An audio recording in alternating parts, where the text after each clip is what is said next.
be showing you step by step how to translate your store to Arabic. So to do so, we'll be using Shopify's very own Translate and Adapt app. It makes it super easy to set up translations for your store. And what's great about it as well is that there is auto translation into 2 languages for free. And overall, it's going to use Google Translate. So I'll leave a link for this app in the description below. You can also find it on the Shopify App Store. But once you're on this page, you just want to click install, which should be right here. However, for my store, it says open as this app has already been installed. You'll just hit a quick install screen. And if you accept the permissions, you'll be brought to this page here. And so what this page is the homepage for Translate and Adapt, which should open up underneath the app section in your Shopify admin. What I can see here is I've done the auto translation for this store into several languages, and you can view any of the translations you have here. Now, to go and add a new language, we're going to head to settings in the bottom left, and then we're going to navigate to languages here. What we can do next is head to add language, then select the language. And here I'm going to select Arabic as that's what we're looking to translate in this video. I'm going to click next. We can assign a custom domain. Currently the store's default is Spanish, but I'm just going to leave this toggled off as well. So I'll click done. From there, I can see Arabic was successfully added. So to actually go and get the translations, I'm going to click on translate, and we can see the translate and Adapt app that we just installed. So if I click on that,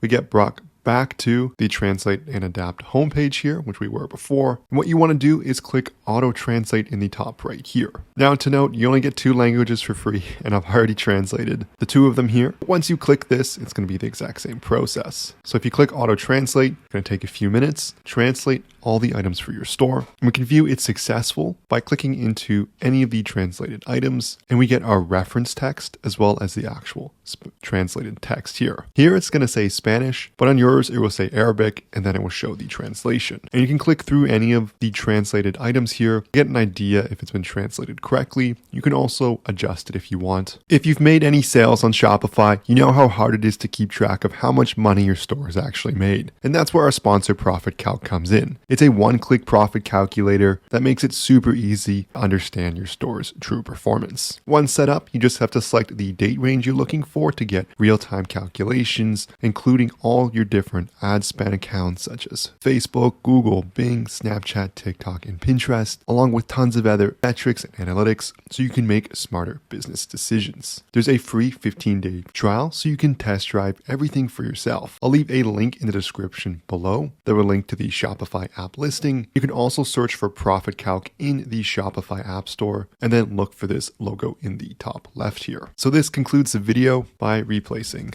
the text here, and you can hit save in the top right to finalize that. Next, what we need to do is head back to settings here. We'll go to languages again, and then we need to make sure we publish this. And so you can click these 3 dots, then click on publish. So once you click publish, translations will now be live in your store. You can also assign it to a specific domain now. You can also set this to the default domain too. So if I click on this, we can set this as the default rather than being the slash. We can then go and preview all of our translations here by exiting out of that, heading to online store, then clicking on view your online store. And in this preview, we can change the selected language here. We can see Greek and Spanish have been included for the translated values. To note, these apps on top here are a specific app that was installed outside of the theme, so those values wouldn't be automatically translated. And for the customer, they can easily select the different languages you have published. In this case, we're using the free Dawn Shopify theme, and most languages will be included in a selector for most Shopify themes. And so overall, it's a super easy process to set up.